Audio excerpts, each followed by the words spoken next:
여보세요? 정숙 씨. 나야, 도현이. 당신, 최도현. 30년 만이야. 나 잘 살아있어. 나 지금까지 기다릴 만큼 기다렸어. 우리는 이제부터 시작이야. 앞으로 더 다양한 사연 소개할 수 있도록 구독과 좋아요, 알림 설정 꼭 부탁드리겠습니다. 그럼 사연 시작하겠습니다. 늦은 밤 11시 서울 외곽의 조용한 주택가. 이정숙은 거실 소파에 앉아 뜨개질을 하고 있었습니다. 손끝에서 털실이 부드럽게 풀려나가는 소리만이 고요한 밤을 채우고 있었죠. 남편 박성호는 이미 침실에 들어가 잠든 지 오래였습니다. 은퇴한 지 3년째 그들 부부의 생활은 놀라울 만큼 평온했습니다. 아침이면 남편은 작은 텃밭을 가꾸고 정숙은 집안을 정리했습니다. 오후엔 산책을 함께 나가고 저녁이면 함께 드라마를 보며 시간을 보냈죠. 28살 딸 유나는 회사 일로 바빠 한 달에 한 번 정도 얼굴을 비추는 게 전부였습니다. 정숙은 뜨개질 바늘을 내려놓고 창밖을 바라봤습니다. 가로등 불빛 아래로 낙엽이 소리 없이 떨어지고 있었어요. 이제 가을도 깊어가는구나 하고 생각하는 순간이었습니다. 핸드폰이 갑자기 울렸습니다. 밤늦은 시간이라 깜짝 놀란 정숙은 서둘러 전화를 집어들었죠. 혹시 딸에게 무슨 일이라도 생긴 건 아닐까 하는 걱정이 앞섰습니다. 하지만 화면에 뜬 번호는 모르는 번호였습니다. 잠시 망설이다가 통화 버튼을 눌렀어요. 여보세요? 정숙의 목소리는 조심스러웠습니다. 그러자 수화기 너머에서 낮고 조심스러운 남자 목소리가 흘러나왔습니다. 정숙 씨, 나야. 도현이. 순간 정숙의 손에서 뜨개질 바늘이 바닥으로 떨어졌습니다. 그 이름, 30년 동안 단 한 번도 입 밖으로 꺼내본 적 없는 그 이름이 지금 전화기 너머에서 들려오고 있었습니다. 심장이 너무 빠르게 뛰어 숨을 쉬기가 힘들었어요. 최도현? 정숙은 떨리는 목소리로 되물었습니다. 그래, 나야. 미안해. 이렇게 갑자기 연락해서. 그 목소리는 30년이라는 시간이 무색하게 여전히 따뜻했습니다. 정숙은 아무 말도 할 수가 없었어요. 너무 많은 감정이 한꺼번에 밀려와 목구멍을 막아버렸죠. 정숙 씨, 듣고 있어? 나 최근에 한국에 돌아왔어. 꼭 할 얘기가 있어서. 도연의 목소리가 다시 들려왔습니다. 어떻게, 당신이. 정숙은 간신히 입을 열었습니다. 당신은 죽었다고, 그렇게. 나도 설명하기 복잡해.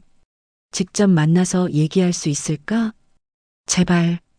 도연의 목소리에는 간절함이 묻어났습니다. 그때 침실 문이 열리는 소리가 들렸습니다. 성우가 화장실에 다녀오는 모양이었어요. 정숙은 황급히 다시 연락할게라는 말을 남기고 전화를 끊었습니다. 손이 너무 떨려서 핸드폰을 제대로 잡을 수조차 없었죠. 성우가 거실로 나왔습니다. 여보, 왜 안 자고 있어? 그의 목소리는 평소처럼 잔잔했지만 눈빛은 날카로웠습니다. 방금 전화 받았어?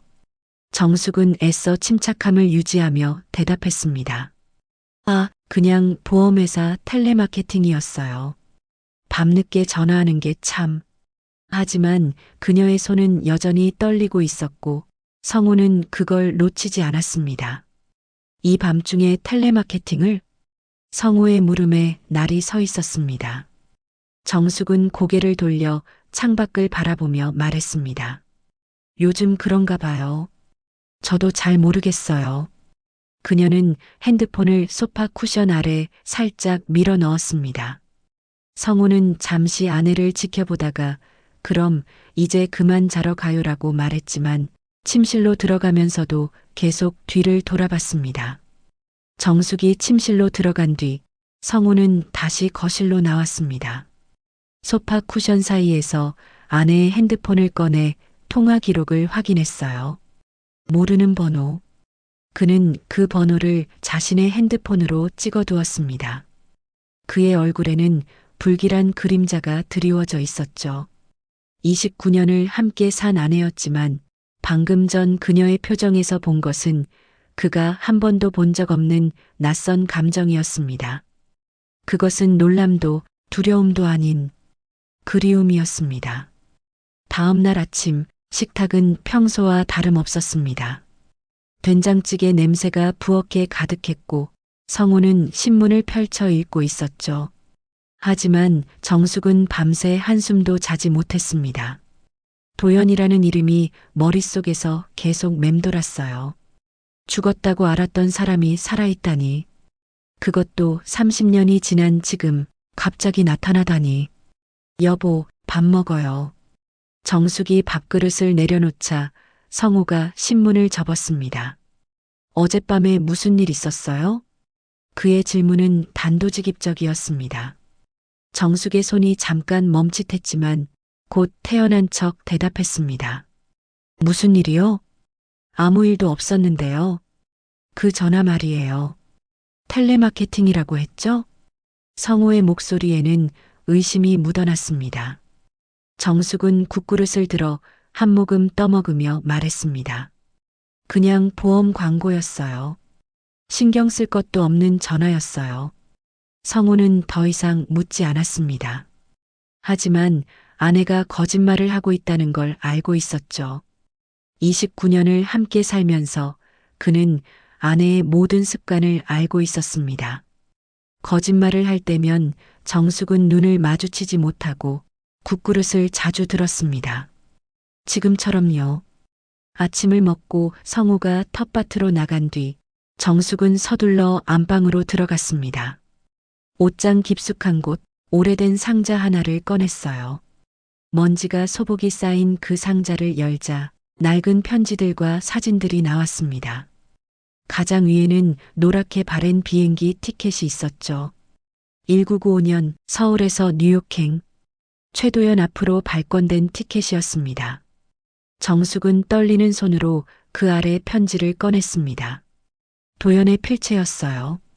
정수가 미국에서 1년만 일하고 돌아올게. 그때까지 기다려줘. 돌아오면 널 데리러 갈게.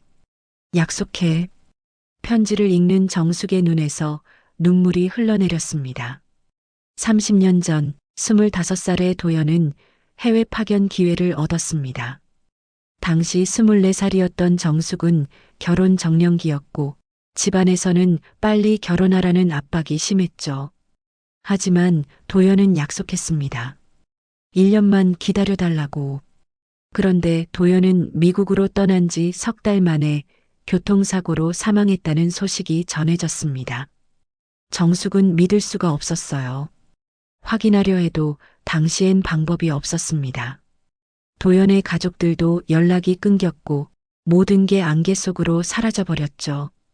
그로부터 6개월 뒤 정숙은 부모님의 권유로 박성우와 맞선을 받습니다. 당시 37이었던 성우는 공무원으로 안정적인 직장을 가지고 있었어요. 정숙은 마음이 없었지만 더 이상 거부할 수 없었습니다. 그렇게 결혼했고 1년 뒤 딸 유나를 낳았습니다. 엄마, 뭐 하세요? 갑자기 방문이 열리며 성우가 들어왔습니다. 정숙은 황급히 편지를 상자에 집어넣었어요. 아, 옛날 사진 좀 보려고. 성우는 아내의 손에 들린 상자를 물끄러미 바라봤습니다. 그 상자 언제 꺼낸 거예요? 오늘 아침에요. 윤이 어릴 적 사진 좀 보고 싶어서. 성우는 아내 곁으로 다가갔습니다. 나도 같이 볼까요? 정숙은 재빨리 상자 뚜껑을 덮으며 말했습니다. 나중에 같이 봐요. 저 먼저 정리 좀 하고. 성우의 눈빛이 차갑게 식었습니다.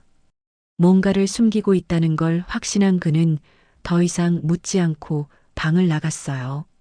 점심 무렵 정숙의 핸드폰에 문자가 왔습니다. 어제 그 번호였어요. 정숙 씨, 오늘 오후 3시에 남산 도서관 앞에서 만날 수 있을까요? 꼭 할 얘기가 있습니다. 도연 올림. 정숙은 한참을 망설였습니다. 만나야 할까요? 말아야 할까요? 하지만 궁금했습니다. 어떻게 살아있는지, 왜 이제야 나타난 건지, 그리고 30년 동안 어디서 무얼 하며 살았는지. 결국 정숙은 답장을 보냈습니다. 알겠습니다. 3시에 뵙겠습니다. 메시지를 보내고 나자 가슴이 마구 뛰었어요. 이게 맞는 일일까요? 하지만 되돌릴 수는 없었습니다. 그 시각 텃밭에 있던 성호는 아내의 핸드폰을 몰래 해킹해 문자 내용을 확인하고 있었습니다. 컴퓨터 쪽 일을 했던 그는 이런 일에 능숙했어요. 화면에 뜬 도연이라는 이름을 보는 순간 성호의 얼굴이 굳어졌습니다. 그 이름을 그는 알고 있었습니다. 30년 전 자신이 없애버렸다고 생각한 그 이름을요. 오후 3시 남산 도서관 앞. 정숙은 벤치에 앉아 손을 꼭 쥐고 있었습니다. 가을 햇살이 따뜻했지만 그녀의 손끝은 차가웠어요. 혹시 도연이 변한 모습으로 나타나면 알아볼 수 있을까요? 30년이라는 시간은 사람을 얼마나 변하게 만들까요? 정숙 씨. 뒤에서 낮은 목소리가 들렸습니다. 정숙이 천천히 고개를 돌렸어요. 그곳에 65살의 최도연이 서 있었습니다. 머리는 반백이 되었고 얼굴에는 주름이 패었지만 그 눈빛만큼은 여전히 따뜻했습니다. 정숙은 입을 가리며 눈물을 참았어요. 도연 씨. 도연이 천천히 다가와 정숙 옆 벤치에 앉았습니다. 오랜만이야. 너무 오랜만이지? 그의 목소리는 떨리고 있었어요. 정숙은 고개를 끄덕이며 물었습니다. 어떻게, 당신이 살아있어요? 당신은 죽었다고 들었는데. 도연은 깊은 한숨을 내쉬었습니다. 긴 얘기야. 1995년 내가 미국으로 떠난 그 해에 난 교통사고를 당했어. 뉴욕 맨해튼 한복판에서. 정숙은 숨을 죽이고 그의 말을 들었습니다. 중환자실에서 석 달을 보냈어. 머리를 크게 다쳐서 기억을 잃었지. 내가 누군지, 어디서 왔는지 아무것도 기억나지 않았어. 그래서 정숙의 목소리가 떨렸습니다. 그래서 연락을 못한 거예요? 응. 병원에서 깨어났을 때 내 지갑도 신분증도 다 타버린 상태였어. 다행히 한인 교회에서 날 도와줬고 거기서 일하면서 살았지. 하지만 내 과거는 전혀 기억나지 않았어.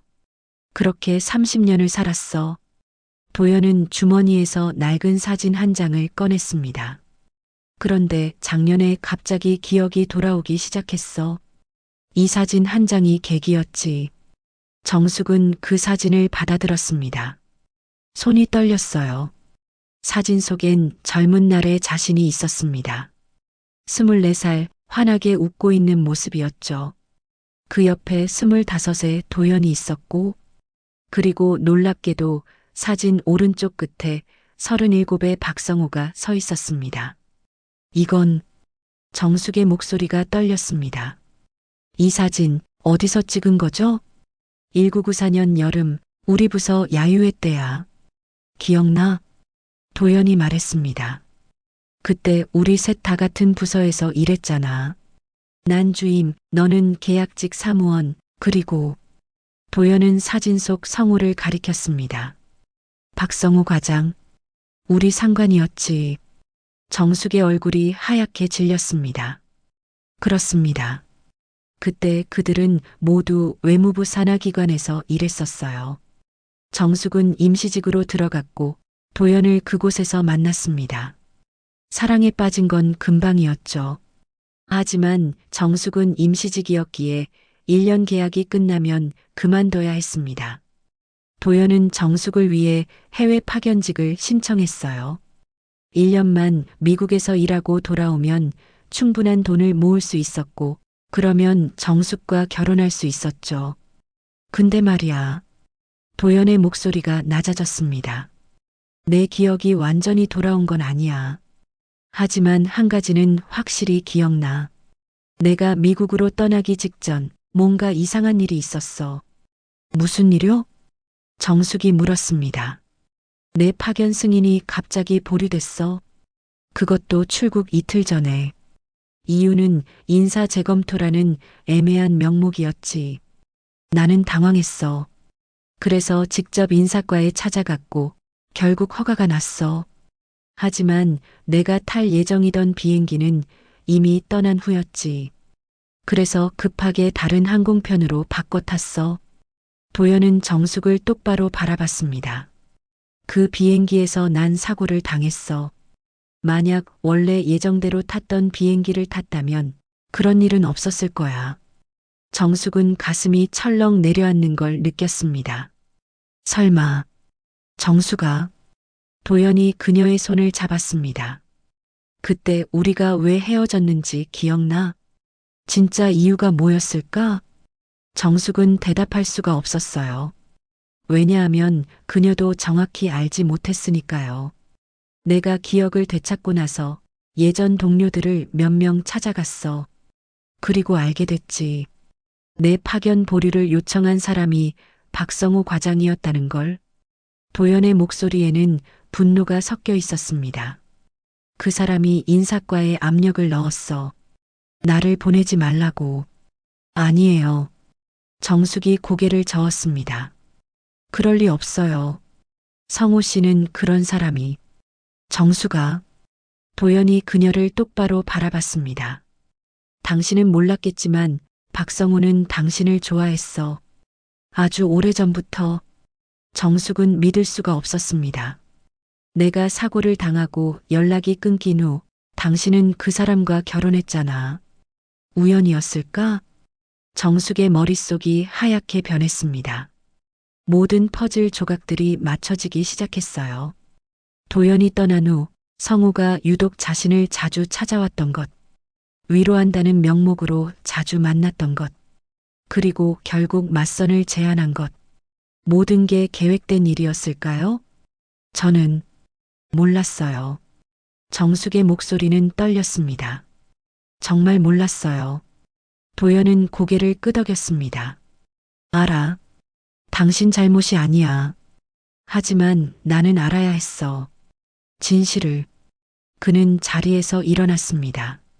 정수가 나는 당신을 원망하지 않아. 하지만 우리가 잃어버린 그 30년, 그건 누군가의 선택 때문이었어. 정숙은 벤치에 주저앉은 채 아무 말도 할 수 없었습니다. 도연은 천천히 걸어가며 말했습니다. 다시 연락할게. 생각할 시간이 필요할 거야. 그의 뒷모습이 가을 햇살 속으로 사라져갔습니다. 정숙은 한참을 그 자리에 앉아 있었어요. 손에는 여전히 그 사진이 들려 있었습니다. 사진 속 세 사람, 그들의 운명은 그날 이미 결정되어 있었던 걸까요? 저녁 7시, 정숙이 집에 돌아왔을 때 거실은 어두웠습니다. 불을 켜자 소파에 앉아 있는 성우가 보였어요.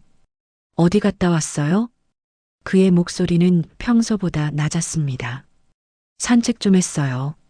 정숙은 가방을 내려놓으며 대답했습니다. 하지만 그녀의 목소리는 떨리고 있었죠. 성우가 천천히 일어섰습니다. 산책을요? 남산까지요? 정숙의 몸이 굳어졌습니다. 당신, 저를 미행했어요? 미행? 성우가 씁쓸하게 웃었습니다. 29년을 함께 산 아내가 거짓말하고 어딜 가는데 궁금하지 않을 수가 있나요? 그는 주머니에서 핸드폰을 꺼냈습니다. 최도연, 그 사람 만나고 왔죠?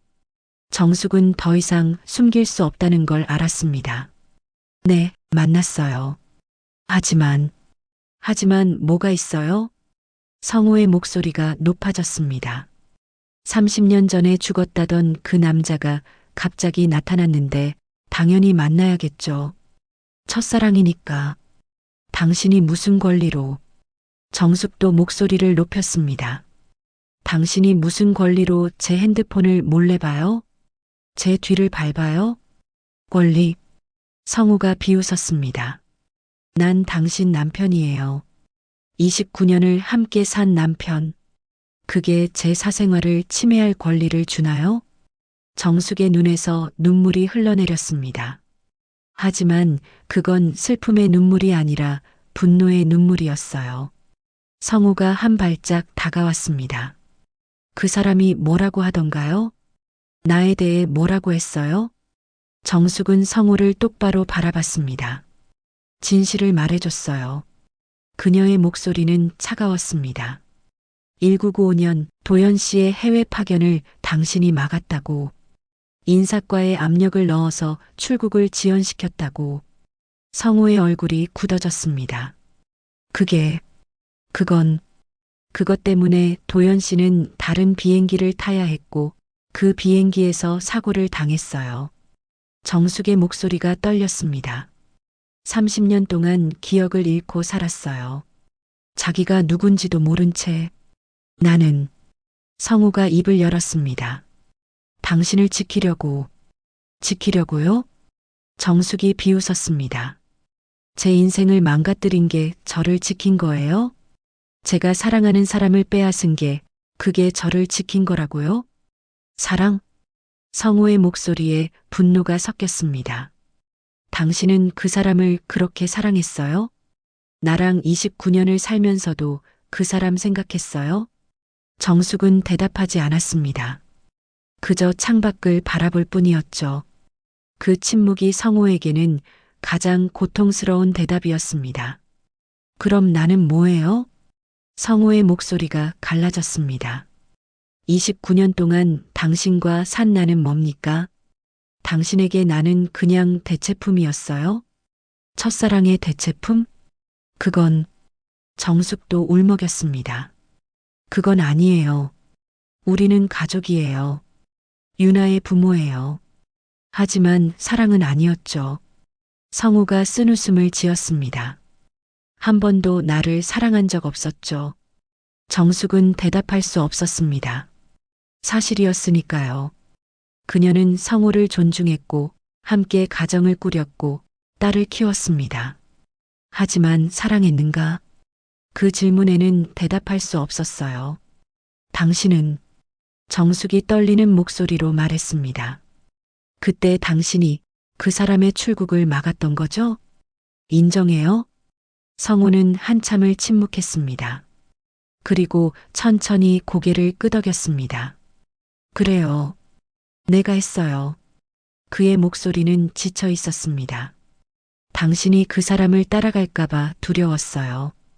당신을 잃고 싶지 않았어요. 그래서. 정숙의 목소리가 떨렸습니다. 그래서 한 사람의 인생을 망가뜨린 거예요? 당신의 사랑을 위해서? 사랑 때문이었어요. 성우가 외쳤습니다. 나는 당신을 사랑했어요. 처음 본 순간부터 계속. 하지만 당신은 그 사람만 봤죠. 그건 제 선택이었어요. 정숙도 소리쳤습니다. 제가 누굴 사랑하든 그건 제 선택이에요. 당신이 간섭할 일이 아니에요. 두 사람은 거실 양쪽 끝에서 서로를 노려봤습니다. 29년을 함께 살았지만 지금만큼 서로가 낯선 적은 없었어요. 성우가 먼저 몸을 돌렸습니다. 난 당신을 사랑했어요. 그게 내 잘못이에요? 그는 침실로 들어가며 문을 쾅 닫았습니다. 정숙은 그 자리에 주저앉았습니다. 모든 게 무너져 내리는 것 같았어요.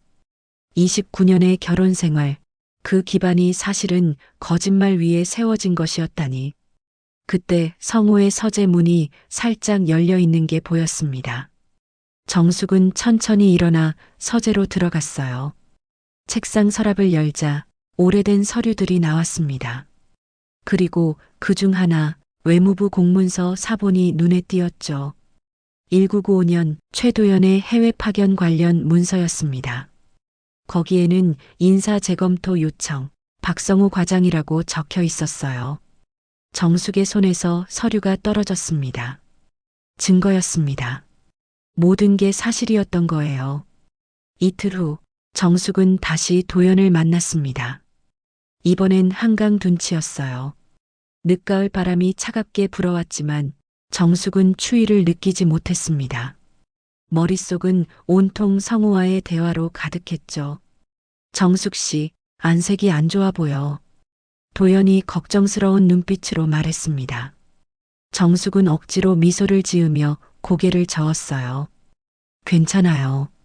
그냥 잠을 못 잤어요. 남편분과 얘기했어? 도연이 물었습니다. 정숙은 고개를 끄덕였습니다. 네. 당신 말이 맞았어요. 성우가 인정했어요. 도연은 깊은 한숨을 내쉬었습니다. 미안해. 내가 이런 얘기를 꺼내서 당신 가정이 흔들리는 게 아닌가 싶어서. 아니에요. 정숙이 고개를 저었습니다. 진실을 알 권리는 저한테 있어요. 30년이 지났어도. 도연은 잠시 망설이다가 입을 열었습니다. 정숙아, 사실 내가 아직 다 말하지 않은 게 있어. 정숙이 그를 바라봤어요. 더 있어요? 응. 훨씬 더 복잡한 이야기야. 도연은 강물을 바라보며 말을 이었습니다. 1994년 우리가 처음 만났을 때 기억나? 나는 25, 너는 24이었지. 네, 기억해요. 정숙이 답했습니다. 저는 임시직으로 들어왔고 당신은 제 선배였죠. 그때 박성호는 이미 우리 부서 과장이었어. 37살이었지. 그는 능력도 있고 인사권도 쥐고 있었어. 부서 사람들은 모두 그를 무서워했지. 도연이 말했습니다. 그런데 어느 날부터 그가 자꾸 당신 주변을 맴돌기 시작했어. 처음엔 난 눈치채지 못했어. 하지만 다른 동료들이 내게 조심하라고 귀띔해줬지. 무슨 얘기요? 정숙이 물었습니다. 박성호 과장이 당신을 좋아한다는 거였어. 아주 노골적으로. 도연이 쓴웃음을 지었습니다. 그는 당신의 계약을 연장시키려고 했어. 원래 임시직은 1년 계약인데 당신만 특별히 연장하려고 했지. 물론 당신은 몰랐을 거야. 정숙은 놀란 표정으로 도연을 바라봤습니다. 저는 정말 몰랐어요. 알아. 그래서 내가 당신에게 먼저 고백한 거야. 그리고 우리가 사귀기 시작했지.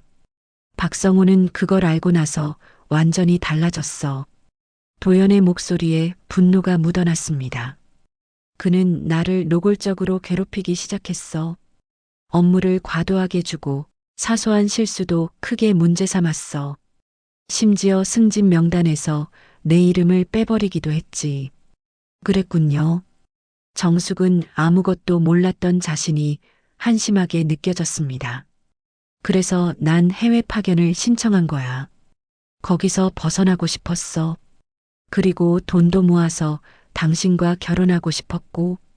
도연이 정숙을 바라봤습니다. 하지만 박성호는 그마저 막았어.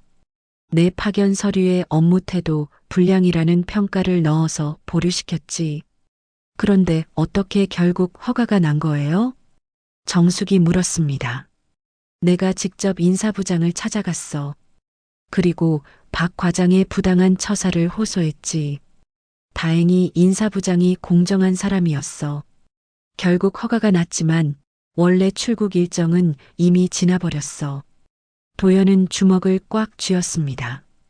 그래서 급하게 다른 항공편으로 예약했어. 그게 화근이었지. 정숙의 눈에서 눈물이 흘러내렸습니다. 만약 제가 없었다면 당신은 그런 일을 겪지 않았을 텐데. 아니야. 도연이 정숙의 손을 잡았습니다. 당신 잘못이 아니야. 이건 전부 박성호의 선택이야. 그는 사랑이라는 이름으로 우리 인생을 망가뜨렸어. 하지만 정숙이 흐느꼈습니다. 저는 몰랐어요. 아무것도 몰랐어요. 그게 더 문제야. 도연의 목소리가 낮아졌습니다. 그 사람은 당신이 모르게 당신 뒤에서 모든 걸 조종했어. 당신의 선택권조차 빼앗은 거야. 정숙은 생각했습니다. 도연이 사라진 후 성우가 유독 자신을 자주 찾아왔던 것. 위로한다며 차를 마시자고 했던 것, 부모님께 자신을 좋은 사람으로 소개했던 것, 모든 게 계획된 일이었습니다. 마치 체스 게임처럼 성우는 모든 수를 미리 계산하고 있었던 거예요. 더 충격적인 건 도연이 말을 이었습니다. 내가 사고 당하고 나서야 병원에서 내 신원을 확인하려고 한국 대사관에 연락했대. 그때 대사관에서 우리 부서에 확인 전화를 했어. 내 가족 연락처를 알아내려고. 그래서요? 정숙이 물었습니다. 그 전화를 받은 사람이 박성호였어. 그리고 그는 내 가족 연락처를 잘못 알려줬대. 일부러. 도연의 목소리가 떨렸습니다. 그래서 내 부모님은 내가 사고 당한 줄도 모르고 계셨어. 병원에서는 연락이 안 되니까 무연고자로 처리했고, 정숙은 말문이 막혔습니다. 그럴 수가. 나중에 내가 태어난 후에야 대사관에서 다시 확인하고 내 부모님께 연락이 갔어.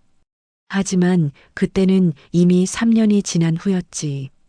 부모님은 내가 연락도 없이 사라진 줄 알고 실종 신고를 하셨대. 그리고 결국 내가 죽었다고 생각하셨지. 도연 씨, 정숙은 울음을 터뜨렸습니다. 내 부모님은 내가 죽었다고 믿으시고 2년 후에 함께 돌아가셨어. 내가 살아있다는 걸 모르신 채로. 도연의 눈에도 눈물이 맺혔습니다. 그리고 나는 기억을 잃은 채 미국에서 혼자 살았지. 내가 누군지도 모른 채로.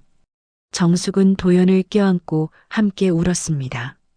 30년이라는 세월 동안 얼마나 많은 것들이 빼앗겼을까요? 도연은 부모님과의 마지막 시간을, 자신의 정체성을, 그리고 사랑하는 사람과의 미래를 모두 잃었습니다. 정숙아, 도연이 그녀를 바라봤습니다. 나는 당신을 원망하지 않아.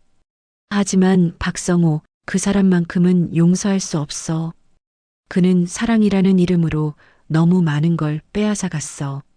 정숙은 고개를 끄덕였습니다. 이제 그녀도 알았습니다. 자신의 결혼이, 자신의 지난 29년이 얼마나 큰 희생 위에 세워진 것인지를요. 그날 밤 정숙은 집에 늦게 돌아왔습니다. 거실에는 성우가 소파에 앉아 기다리고 있었어요. 또 그 사람 만나고 왔어요? 그의 목소리는 차가웠습니다. 정숙은 대답하지 않고 방으로 들어가려 했습니다. 하지만 성우가 그녀의 팔을 잡았어요. 내 질문에 대답해요. 손 놔요. 정숙이 차갑게 말했습니다. 당신한테 대답할 의무 없어요. 의무 없어? 성우가 비웃었습니다. 당신 남편한테? 남편? 정숙이 그를 똑바로 바라봤습니다. 당신이 남편 행세할 자격이 있다고 생각해요? 거짓말로 쌓아 올린 결혼인데? 성우의 얼굴이 굳어졌습니다. 나는 당신을 사랑했어요. 그게 거짓말인가요? 사랑이 뭔지 알기나 해요? 정숙의 목소리에 분노가 섞였습니다. 사랑은 상대방의 선택을 존중하는 거예요. 상대방의 행복을 바라는 거예요. 당신이 한 건 집착이에요. 소유욕이에요. 그럼 그 사람은 뭔가요? 성우도 소리를 높였습니다.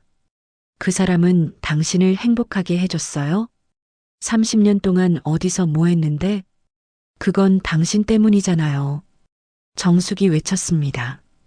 도연 씨가 30년을 잃어버린 건 전부 당신 때문이에요. 당신이 그 사람의 파견을 막았고, 당신이 연락처를 잘못 알려줬고, 당신이 모든 걸 망쳤어요. 증거라도 있어요? 성우가 반박했습니다. 그 사람 말만 듣고 나를 범죄자 취급하는 거예요? 정숙은 가방에서 서류 사본을 꺼냈습니다. 도연이 준 자료였죠. 이게 증거예요. 1995년 당신이 인사과에 보낸 메모, 그리고 대사관 통화 기록. 다 여기 있어요.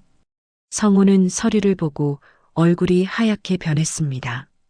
당신, 어떻게 이걸? 도연 씨가 1년 동안 찾아낸 거예요. 진실을 밝히기 위해서. 정숙의 목소리는 떨렸습니다. 당신은 한 사람의 인생을 완전히 망가뜨렸어요. 그리고 그 위에서 당신의 행복을 쌓아 올렸어요. 성우는 한참을 침묵했습니다. 그리고 갑자기 소파에 주저앉으며 얼굴을 손으로 감쌌어요. 나는 그냥 당신을 사랑했을 뿐이에요. 사랑? 정숙이 쓴웃음을 지었습니다. 그게 사랑인가요?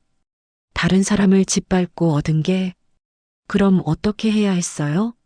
성우가 얼굴을 들며 소리쳤습니다. 당신이 그 사람을 따라 미국으로 떠나는 걸 그냥 봐야 했어요? 당신을 포기해야 했어요? 네. 정숙이 단호하게 말했습니다. 그게 진짜 사랑이에요. 상대방이 원하는 걸 놔줄 수 있는 게 사랑이에요. 다음 날 성우는 혼자 차를 몰고 한 카페로 향했습니다. 도연이 자주 간다는 곳이었어요. 정숙 몰래 도연의 행적을 조사한 결과였죠. 카페 앞에서 기다리던 성우는 도연이 나타나자 그를 가로막았습니다. 박성우. 도연이 놀란 표정으로 말했습니다. 최도연 씨, 우리 얘기 좀 합시다. 성우의 목소리는 차가웠습니다. 두 사람은 카페 구석자리에 앉았어요. 뭐하러 나를 찾았습니까? 도연이 물었습니다. 간단합니다. 성우가 테이블에 손을 짚으며 말했습니다. 정숙한테서 손 떼세요. 지금이라도 내 아내를 건드리면 끝장입니다. 끝장? 도연이 비웃었습니다. 또 내 인생을 망가뜨리시겠다는 겁니까? 한 번으로 부족해서? 나는 진심으로 경고하는 겁니다. 성우의 목소리에 위협이 묻어났습니다. 정숙은 내 아내입니다. 29년을 함께 산 내 아내예요. 당신이 끼어들 자리는 없어요. 자리를 만든 건 당신 아닙니까? 도연이 냉소적으로 말했습니다. 내가 사라지도록 만들어 놓고 이제 와서 정당한 소유자인 척 하지 마세요. 소유자? 성우가 눈을 부릅떴습니다. 정숙은 물건이 아닙니다. 그럼 왜 당신 마음대로 조종했죠? 도연이 반박했습니다. 당신이 한 짓이 뭔지 아십니까? 정숙 씨의 선택권을 빼앗은 거예요. 그게 사랑입니까? 두 남자는 서로를 노려보며 침묵했습니다. 그때 카페 문이 열리며 누군가 들어왔어요. 유나였습니다. 정숙의 딸이자 성우의 딸인 유나. 아빠. 유나는 놀란 표정으로 아버지를 바라봤습니다. 여기서 뭐 하세요? 그녀의 시선이 도연에게 향했습니다. 그리고 이분은 성우는 당황한 표정으로 자리에서 일어났습니다. 유나, 너 왜 여기? 제가 이 카페 단골이에요. 회사 근처라서. 유나는 아버지와 낯선 남자의 대화를 우연히 엿듣고 말았습니다. 그녀는 밖에서 들어오기 전 유리문 너머로 두 사람이 격하게 대화하는 모습을 봤어요. 그리고 정숙, 29년 내 아내라는 단어들을 들었습니다. 유나, 이건 성우가 말을 더듬었습니다. 하지만 유나의 얼굴은 이미 굳어 있었습니다. 아빠, 지금 누구한테 협박하신 거예요? 엄마 얘기를 왜 하시는 거예요? 도연이 조용히 일어서며 말했습니다. 제가 최도연입니다. 당신 어머니, 옛 친구입니다. 유나는 그 이름을 듣는 순간 뭔가 심상치 않다는 걸 직감했어요. 집에 가서 얘기합시다. 유나. 성우가 딸의 팔을 잡으려 했지만 유나는 뿌리쳤습니다. 싫어요. 지금 여기서 설명하세요. 이게 다 무슨 일이에요? 유나의 목소리는 떨렸습니다. 평생 존경했던 아버지가 누군가를 협박하는 모습을 보다니 성우는 대답할 수 없었습니다. 도연은 조용히 카페를 나갔어요. 남겨진 아버지와 딸은 서로를 바라봤습니다. 아빠, 엄마한테 무슨 일이 있는 거예요? 유나가 울먹이며 물었습니다. 성우는 그제서야 자신이 무너뜨린 것이 얼마나 큰지 깨달았습니다. 아내뿐 아니라 딸까지. 그날 저녁 유나는 어머니를 찾아갔습니다. 정숙은 딸에게 모든 진실을 털어놓았어요. 도영과의 과거, 성우의 개입, 그리고 30년간 감춰진 진실까지. 유나는 눈물을 흘리며 어머니를 껴안았습니다. 엄마, 미안해요. 저는 아무것도 몰랐어요. 내 잘못이 아니야. 정숙이 딸의 머리를 쓰다듬었습니다. 너는 이 모든 것의 피해자야. 어른들의 잘못된 선택 때문에. 그날 밤 정숙은 가방을 쌌습니다. 성우가 귀가했을 때 정숙은 현관에 서 있었어요. 어디 가는 거예요? 성우가 물었습니다. 당신 곁을 떠나요. 정숙의 목소리는 차분했습니다. 더 이상 여기 있을 수 없어요. 정숙. 성우가 그녀를 붙잡으려 했지만 정숙은 한 걸음 물러났습니다. 당신이 망가뜨린 건 내 청춘이 아니에요. 정숙이 눈물을 흘리며 말했습니다. 내 인생이었어요. 내 선택권이었어요. 나라는 사람 자체였어요. 성우는 그 자리에 무너져 내렸습니다. 정숙은 뒤돌아보지 않고 집을 나섰어요. 딸 유나가 차를 가지고 와서 어머니를 데려갔습니다. 성우는 텅 빈 집에 혼자 남았습니다. 정숙은 딸의 집에 며칠을 머물렀습니다.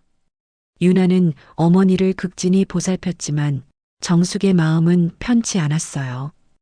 29년을 함께 산 남편을 떠나온 것, 그리고 30년 만에 다시 만난 첫사랑.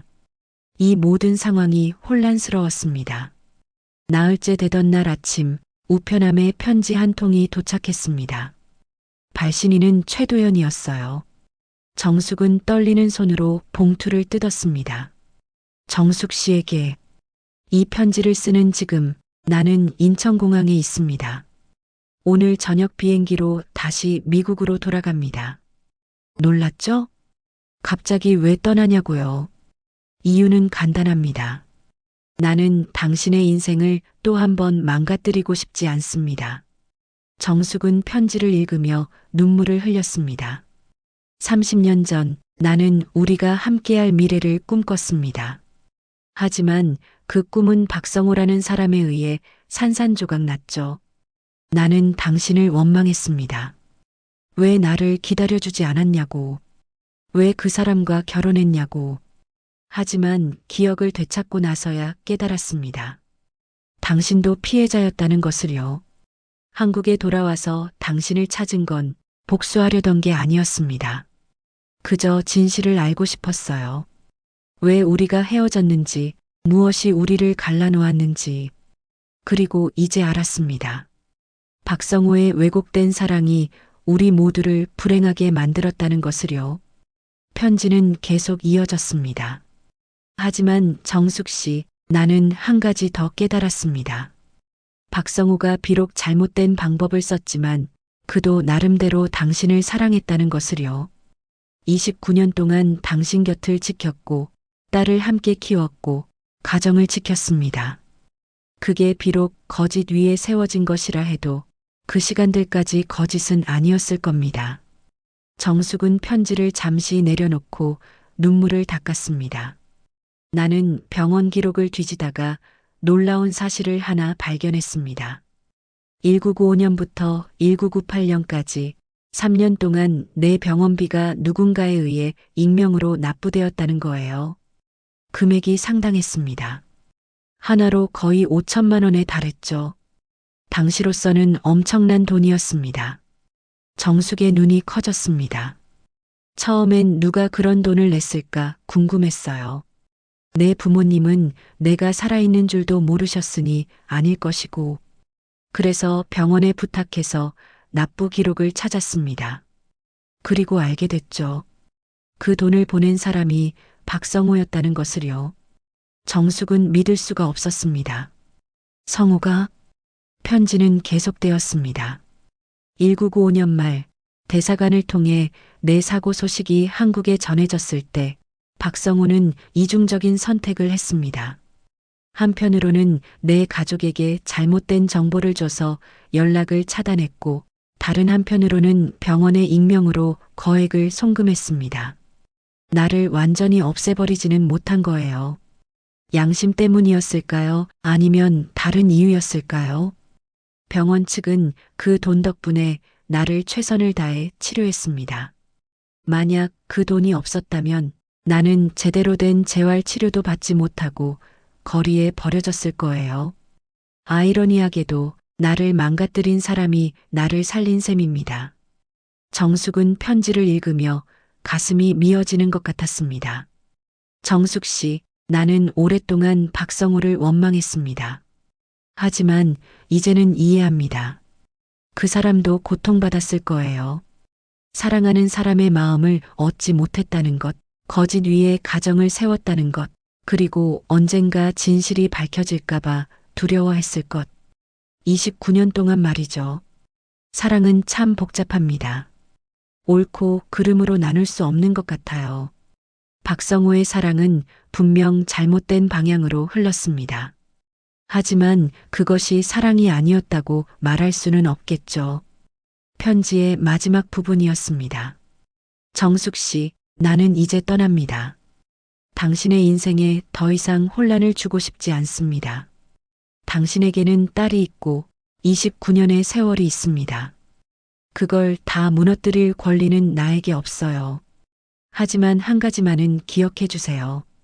1994년 여름, 우리가 함께 웃었던 그 순간들은 진짜였습니다. 그 사랑은 진짜였어요. 비록 이루어지지 못했지만 그 자체로 의미 있었습니다. 당신의 남편 박성호를 용서하세요. 그 사람도 나 못지않게 당신을 사랑했으니까요. 비록 방법은 달랐지만 행복하세요, 정숙 씨. 그게 내가 바라는 전부입니다. 도연 올림. 편지와 함께 낡은 서류 한 장이 동봉되어 있었습니다. 병원비 납부 기록이었어요. 1995년부터 1998년까지 매달 꾸준히 송금된 기록. 송금인은 박성호였습니다. 정숙은 바닥에 주저앉아 울었습니다. 30년 동안 미워했던 남편이 실은 도연을 살린 사람이었다니. 도연을 내쫓으면서도 동시에 그를 살렸다니. 이게 무슨 모순인가요? 유나가 방으로 들어와 어머니를 안았습니다. 엄마, 괜찮아요? 너희 아버지. 정숙이 흐느끼며 말했습니다. 내 아버지는 나쁜 사람이 아니야. 그냥 너무 사랑했던 거야. 잘못된 방식으로. 유나는 편지와 서류를 읽었습니다. 그리고 그녀도 눈물을 흘렸어요. 아빠도 고통스러웠겠네요. 정숙은 창밖을 바라봤습니다. 어디선가 도연이 비행기를 타고 있을 거예요. 다시는 만나지 못할지도 모릅니다. 하지만 이제 정숙은 알았습니다. 사랑은 한 가지 형태만 있는 게 아니라는 것을요. 석 달이 흘렀습니다. 계절은 어느새 겨울을 지나 봄을 향해 가고 있었어요. 정숙은 유나의 집에 머물다가 한 달 전에 작은 원룸을 얻어 혼자 살기 시작했습니다. 성호와는 아직 이혼 서류를 작성하지 않았어요. 하지만 함께 살지도 않았습니다. 성호는 여전히 그 집에 혼자 살고 있었습니다. 유나의 말에 따르면 아버지는 많이 수척해졌다고 했어요. 정원도 더 이상 가꾸지 않고 텃밭도 방치되어 있다고 했습니다. 정숙은 그 말을 듣고 가슴이 아팠지만 아직 돌아갈 마음의 준비는 되지 않았습니다. 2월 중순 유나가 결혼을 발표했습니다. 3년째 사귀던 남자친구와 결혼하기로 했다는 거예요. 정숙은 기뻤지만 동시에 걱정이 되었습니다. 이렇게 부모가 별거 중인 상황에서 결혼식을 올려도 되는 걸까요? 엄마, 괜찮아요. 유나가 어머니의 손을 잡았습니다. 엄마 아빠 둘 다 오시면 돼요. 제 결혼식이잖아요. 하지만 정숙이 망설였습니다. 엄마, 아빠를 용서하세요. 유나가 진지하게 말했습니다. 아빠가 한 일은 분명 잘못됐어요. 하지만 아빠도 29년 동안 엄마를 사랑했어요. 그 시간까지 거짓은 아니었잖아요. 정숙은 도연의 편지를 떠올렸습니다. 그도 똑같은 말을 했었죠. 3월 말 유나의 결혼식 날이 왔습니다. 따뜻한 봄 햇살이 내리쬐는 예식장이었어요. 정숙은 딸의 드레스를 정리해주며 눈물을 흘렸습니다. 우리 딸 정말 예쁘다. 엄마도 예쁘세요. 유나가 어머니를 껴안았습니다. 오늘은 웃는 얼굴로 계세요. 네. 예식이 시작되었습니다. 정숙은 신부 어머니 자리에, 성우는 신부 아버지 자리에 앉았어요. 석 달 만에 보는 남편이었습니다. 성우는 정말로 많이 야위어 있었어요. 머리도 더 휘어진 것 같았습니다. 예식이 끝나고 피로연이 시작되었습니다. 정숙은 조용히 야외 정원으로 나왔어요. 잠시 혼자 있고 싶었습니다. 벤치에 앉아 가방에서 낡은 사진을 꺼냈습니다. 1994년 여름 부서 야유회 사진. 24살의 자신과 25의 도현, 그리고 37의 성우가 함께 찍은 사진이었죠. 그 사진 아직 가지고 있었구나. 뒤에서 성우의 목소리가 들렸습니다. 정숙은 놀라 고개를 돌렸어요. 성우가 멀찍이 서 있었습니다. 이리 와서 앉으세요. 정숙이 벤치 한쪽을 가리켰습니다. 성우는 조심스럽게 다가와 앉았어요. 둘 사이에는 어색한 침묵이 흘렀습니다. 윤이 예뻤죠? 정숙이 먼저 입을 열었습니다. 응, 정말 예뻤어. 성우가 대답했습니다. 우리 딸이 저렇게 컸네. 그러게요. 정숙이 미소 지었습니다. 어제 같은데. 또다시 침묵이 흘렀습니다. 성우가 조심스럽게 말했습니다. 정숙, 나 알아요. 정숙이 그의 말을 끊었습니다. 도연 씨한테 편지 받았어요. 병원비 이야기도 들었어요. 성우의 얼굴에 놀람이 스쳤습니다. 그게 왜 그랬어요? 정숙이 물었습니다. 한편으로는 그 사람을 멀리 쫓아내놓고 다른 한편으로는 살리려고 했어요. 왜죠? 성우는 한참을 망설이다가 입을 열었습니다. 나도 몰라. 그땐 정신이 없었어. 당신을 놓치고 싶지 않았고, 그래서 그 사람을 멀리 보냈어. 하지만 그의 목소리가 떨렸습니다. 하지만 양심이 있었던 거지. 사고 소식을 듣고 내가 한 짓이 너무 끔찍하게 느껴졌어. 그래서 병원비라도 대신 내야 할 것 같았어. 그 돈 당신 월급으로 어떻게 감당했어요? 정숙이 물었습니다. 아르바이트도 하고 대출도 받았지. 5년 동안 갚았어. 성우가 쓴웃음을 지었습니다. 당신은 몰랐겠지만 우리가 결혼 초에 살림이 빠듯했던 이유가 그거였어. 내가 빚을 갚고 있었거든. 정숙은 놀라움을 감추지 못했습니다. 그랬군요. 나는 당신한테 미안해. 성우가 정숙을 바라봤습니다. 29년 동안 거짓말 속에서 살게 해서 당신의 선택을 빼앗아서. 하지만 그의 목소리가 떨렸습니다. 하지만 내가 당신을 사랑한 건 진심이었어. 그것만은 진짜였어. 알아요. 정숙이 조용히 대답했습니다. 이제는 알아요. 나한테 돌아와 줄 수 있어? 성우가 간절하게 물었습니다. 다시 시작할 수 있을까? 정숙은 한참을 침묵했습니다. 그리고 천천히 고개를 저었어요. 아직은 안 될 것 같아요. 성우의 얼굴에 실망이 스쳤습니다. 하지만 고개를 끄덕였어요. 그래, 당연하지. 내가 너무 많은 걸 망가뜨렸으니까. 하지만 정숙이 그의 손을 잡았습니다. 시간을 주세요. 생각할 시간을. 우리가 다시 만날 수 있을지, 함께 살 수 있을지는 모르겠어요. 하지만 당신을 이해하려고 노력할게요. 성우의 눈에 눈물이 맺혔습니다. 고마워. 기다릴게. 얼마든지 기다릴게. 두 사람은 벤치에 앉아 침묵 속에서 시간을 보냈습니다.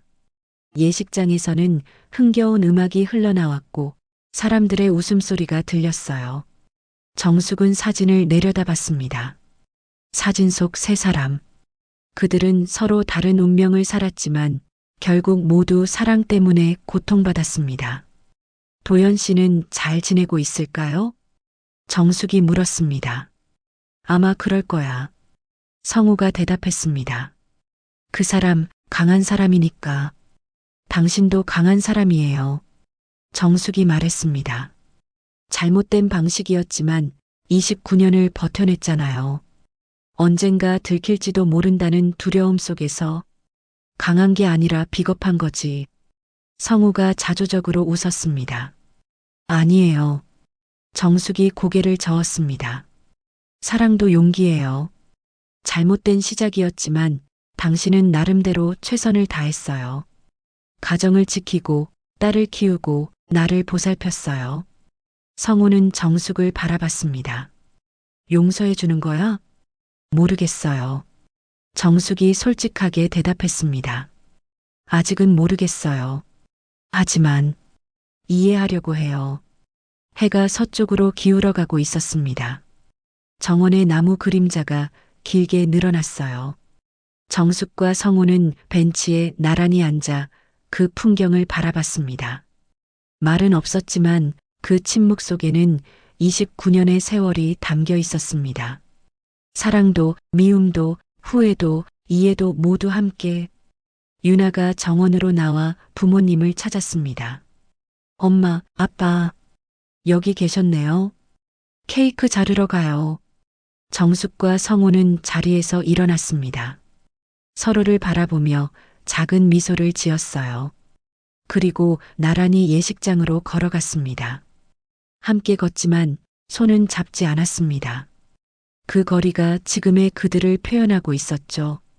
예식장 안에서는 딸이 환하게 웃고 있었습니다. 새로운 시작 앞에 선 유나의 모습을 보며 정숙은 생각했습니다. 인생은 완벽하지 않다고, 사랑도 완벽하지 않다고. 하지만 그 불완전함 속에서도 우리는 계속 살아간다고. 성우도 딸을 바라보며 생각했습니다. 자신이 저지른 실수들, 잘못된 선택들. 하지만 그 선택들이 만들어낸 이 순간, 딸의 행복한 얼굴. 그것만큼은 진짜였다고. 밤이 깊어갔습니다. 하객들이 하나둘 떠나고 예식장이 조용해졌어요. 정숙은 혼자 주차장으로 걸어가며 하늘을 올려다봤습니다. 별이 총총히 빛나고 있었어요. 어디선가 도연도 같은 하늘을 보고 있을까요? 정숙 씨, 뒤에서 성우가 불렀습니다. 차로 바래다 줄까? 괜찮아요. 정숙이 미소 지으며 거절했습니다. 저 혼자 갈 수 있어요. 그래. 조심히 가. 성우가 멀찍이서 지켜봤습니다. 정숙은 차에 올라타며 백미러로 성우를 봤어요. 그는 여전히 그 자리에 서서 자신을 바라보고 있었습니다. 정숙은 시동을 걸고 천천히 차를 출발시켰어요. 집으로 돌아가는 길, 정숙은 라디오를 켰습니다. 오래된 발라드가 흘러나왔어요. 1985년대 노래였습니다. 정숙과 도연이 함께 들었던 노래였죠. 그녀는 미소 지으며 노래를 따라 불렀습니다. 더 이상 아프지 않았어요. 그저 아련한 추억일 뿐이었습니다. 원룸에 도착해 문을 열자 작지만 정돈된 공간이 그녀를 맞이했습니다. 정숙은 가방을 내려놓고 창가에 섰어요. 밤하늘에는 여전히 별이 빛나고 있었습니다. 도연 씨, 잘 지내시죠? 정숙이 혼잣말처럼 중얼거렸습니다. 당신의 편지 덕분에 저는 많은 걸 깨달았어요. 사랑은 꼭 함께 있어야만 하는 게 아니라는 것. 때로는 멀리서 지켜보는 것도, 놓아주는 것도 사랑이라는 것. 그녀는 서랍에서 도연의 편지를 꺼냈습니다. 그리고 그 옆에 성우가 예전에 써준 편지도 꺼냈어요. 결혼 10주년 때 받았던 편지였습니다. 당신과 함께한 10년이 내 인생에서 가장 행복한 시간이었습니다라고 적혀 있었죠. 두 통의 편지를 나란히 놓고 바라보며 정숙은 깨달았습니다. 두 남자 모두 자신을 사랑했다는 것. 도연은 순수하게, 성우는 집요하게. 어느 것이 더 옳은 사랑이었는지는 알 수 없었어요. 하지만 둘 다 진심이었다는 것만은 확실했습니다. 핸드폰이 울렸습니다. 유나였어요. 엄마, 잘 들어가셨어요? 응, 잘 들어왔어. 넌? 저희는 호텔에 체크인했어요. 엄마, 오늘 아빠랑 얘기하셨죠? 응, 조금. 엄마, 제가 바라는 건 엄마가 행복한 거예요. 아빠와 다시 시작하든, 혼자 사시든, 그건 엄마가 선택하세요. 저는 엄마 편이에요. 유나의 목소리에는 진심이 담겨 있었습니다. 고마워, 유나. 너는 정말 좋은 딸이야. 엄마가 좋은 엄마셔서요. 사랑해요, 엄마. 나도 사랑한다, 우리 딸. 전화를 끊고 정숙은 침대에 누웠습니다. 천장을 바라보며 지난 29년을 떠올렸어요. 완벽하지 않았던 시간들, 거짓 위에 세워진 결혼. 하지만 그 속에서도 진짜 순간들이 있었습니다. 딸이 태어난 날의 기쁨, 함께 웃었던 저녁 식사들, 아플 때 서로를 돌봤던 순간들. 그것들까지 거짓은 아니었어요. 정숙은 결심했습니다. 언젠가는 성우에게 돌아갈지도 모른다고. 아니면 영원히 따로 살지도 모른다고. 하지만 더 이상 미워하지는 않겠다고. 이해하려고 노력하겠다고. 창밖으로 봄바람이 불어왔습니다. 새로운 계절이 시작되고 있었어요. 정숙은 눈을 감으며 생각했습니다. 사랑은 참 복잡한 거구나. 한 가지 정답이 없는 것 같아. 도연 씨의 사랑도, 성우의 사랑도, 내 사랑도 모두 불완전했지만 모두 진심이었어. 그리고 그걸로 충분한 건 아닐까? 그날 밤 세 사람은 서로 다른 곳에서 잠이 들었습니다. 도연은 태평양 너머 미국에서, 성우는 텅 빈 집에서, 정숙은 작은 원룸에서. 하지만 셋 모두 같은 하늘 아래 있었고 같은 추억을 간직하고 있었습니다. 사랑은 꼭 함께 살아야만 증명되는 게 아니었습니다. 때로는 끝까지 지켜보는 것도, 멀리서 응원하는 것도, 이해하려고 노력하는 것도 사랑이었습니다. 완벽하지 않지만 그것이 인간의 사랑이었습니다. 그리고 그들의 이야기는 계속될 것입니다. 끝이 아닌 새로운 시작으로. 끝까지 시청해 주셔서 감사드립니다. 구독과 좋아요, 알림 설정 꼭 부탁드리며 시청 소감을 댓글로 부탁드립니다.